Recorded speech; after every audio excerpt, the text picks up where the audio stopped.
All right, welcome back to video number 4 in the DIY Do-It-Yourself Bestseller video course with Justin Popovich and Brad Goss.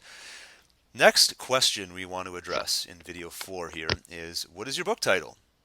And it seems like such a simple question, and I probably would have kind of laughed at anybody else who told me I needed a whole lesson on this until I started talking to Brad. And Brad, not only your book, but a number of the projects that we've both been involved in with mutual clients and even watching you with some of your legacy clients over the years. Book title is enormous. It's possibly the most important step in the entire process. And we see countless authors still getting this step wrong. So, what are some initial suggestions that you would give to people when it comes to titling your book? Yeah, it's funny. I'm with you. To me, this I always knew that this was important, but I think a lot of people try and make this step easy, and they try and make it Try to just blend skip in. through it quick. Yeah, they try and make it blend. And the best advice I can give, and I know this doesn't work for everybody. Some people are going to hear this and be like, "Well, yeah, that works for you," but I'm old and I do things differently, or whatever. Whatever you're thinking to yourself right now. Your title needs to be provocative. It needs to be juicy. It needs to offer.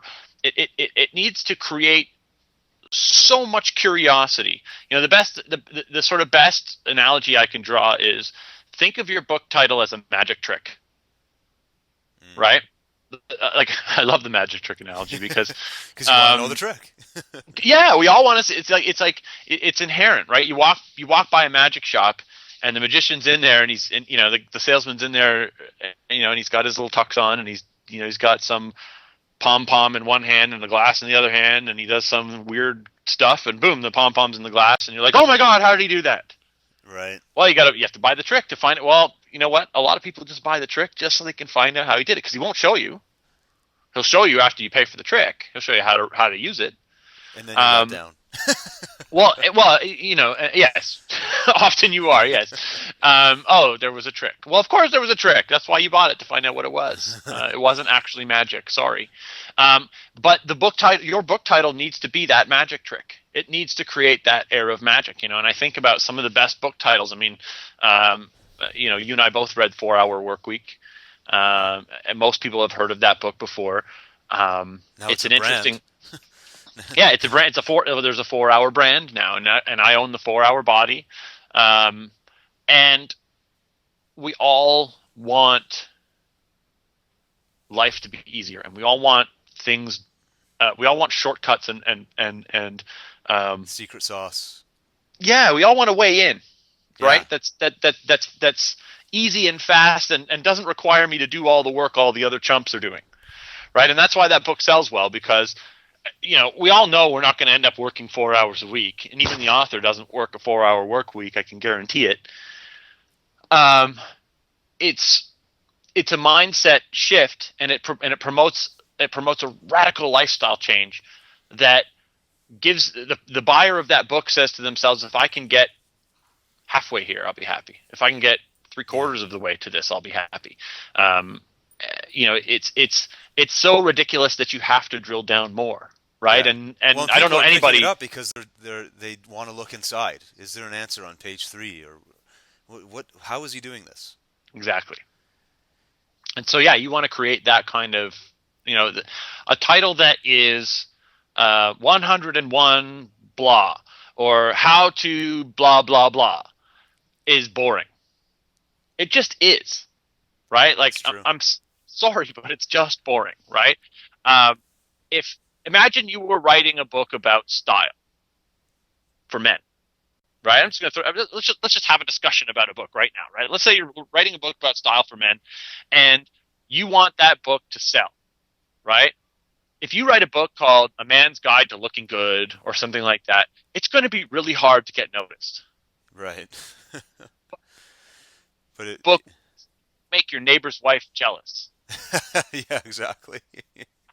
How, What? how What? right? What if it was how to? If the title was more provocative, you'd buy it because it's provocative, because it offers you something unique and fun, as opposed to just another. guide, another product, right? It's got to be edgy, right? You need a book title that sells. And what else, I think the biggest mistake people make, especially if you're an internet marketer and you're listening to this, is I'm just going to do keyword research and I'm going to do the SEO thing and I'm going to find a low hanging fruit how to title that nobody else has gotten the domain for, and I'm going to I'm going to take that road.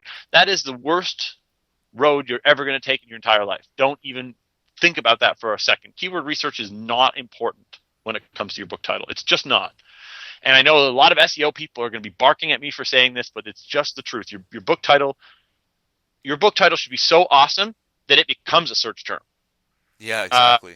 Exactly. it should be the other way around. Like if you go on Google and you start typing chronic marketer, it starts to autofill all kinds of other results. Chronic marketer review, chronic marketer Amazon, chronic marketer download, all these different things people have been searching for. It's become its own search term. And you need to have a book title that can do that. And there's really no other way to do that than to just be provocative and be willing to shock someone. Yeah. And even your little example there, I love the tip you always give in our various client meetings, which is to come up with picture words, Yeah. or words that instill images, because everybody thinks in images anyways, right? If I tell you to think of your car in your driveway, you don't see the word CAR in your head. You literally see your car. And it's very, very powerful, because if your book can paint a picture immediately in my mind, I link it to something, and if it's got that curiosity factor as well, it's like I have to get this thing. I've got to pick it up and take a look inside. I just need to know, and it connects with people on a whole different level, and that's why Brad's example of how to 101 steps to be more efficient. Like nobody's going to buy that. It's terrible. And further to that, you can get a lot more creative when you're using picture words and you're thinking along these lines. And this often comes in handy when you're trying to buy the domain for your book title. If you come up with your own word, I know you and I do this all the time, Brad, for ourselves, for our products, and for our clients, where we just invent a word and the domain happens to be available, but it's also a curiosity inducing kind of thing. I don't know if I can come up with any specific examples now, because a lot of them are projects that we're working on. We can't necessarily disclose the details, but we've tons of great examples where you just create your own word. Well, I'll give you one that's outside of a book title. My company's in the process right now of developing an iPhone app. It's almost done. I've got the prototype on my phone. I've been playing with it, and it allows you to frame pictures essentially, right? But it's a little more business focused. So like some of the frames, one of the frames is like red curtains with microphones at the bottom, so it looks like you're doing like a press release or like a press conference. And there's like all these different today's special and all these different frames that you can put around pictures. So we ended up naming the product because it's an app. We wanted the name to be short. We ended up calling it Frampix, Frampix. So think like a pharmaceutical company, right? Pharmaceutical companies these guys are wizards at coming up with product names that sound really good. Like Plavix and these types of Yeah, and they're always short and punchy and easy to remember. and they sound very, very official. But if you think about it, like a lot of really popular books on the shelf today are hybrids of two words. Like one of my favorite books is Freakonomics. Yeah, yeah, good point. Title, right? Because a book about and like, dude, I'm the last guy to buy a book about economics. Like two economists writing a book. It sounds. They put the word freak in front of it, and and I think their cover image was simply just an apple that was sliced in half and there was an orange inside of it. Simple Photoshop job, but it created that curiosity. That single word made me want to drill down. What is this? Yeah, In the back they had some cool facts that made you rethink the whole world around you, and so it makes you want to read more. So yeah, take two words and stick them together. One of my favorites, and again, I love pharmaceutical companies for this. They're the best. One of my favorite product names ever is Premarin. It's a drug for women who are going through menopause. It's like a hormone replacement therapy. But Premarin is a hybrid of three words. Premarin sounds really nice, but it comes from pregnant mare's urine. That's actually what's in the pill. oh my goodness. It's made pregnant mare's pee, and call it Premarin, and it sounds nice. So like don't be afraid to take two or three words and and kind of pull out some vowels and consonants and see what happens. Yeah, when you're going to give yourself a better chance at finding a domain for your book that's still available and you can go and register it, which definitely helps, obviously. Sorry, yeah, doing all this too, you definitely have to have a GoDaddy window open because you want to make sure that the .com is available. If it isn't, it's going to be a lot harder for you to brand. So I would still look for a .com domain in this day and age. If you can't find it and someone else has a website with that name, you may want to rethink your title. It's not life or death. I know a lot of successful authors have done it, and a lot of movies have With been the made with .net or something, yeah. yeah, or the book at the end of the or whatever. Yep. It's not the end of the world. But something that is available as a domain. And the last tip would be think alliteration. Use multiple words with the same beginning consonant. Find combos of words that are fun to say and are punchy. Yeah. And also think about words that don't try not to use words that are hard to spell unless you're making up your own word. And if that's the case, then you'll get away with it. But for the most part, don't try and avoid words like for and you in books, because for you, we never know if it's the number 4 and the letter U, or like think it through, right? How is this? If I say your book title to a friend over the phone, are they going to mess it up?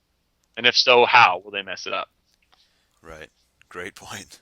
So there you go. Who would have thought we could talk that long about book titling?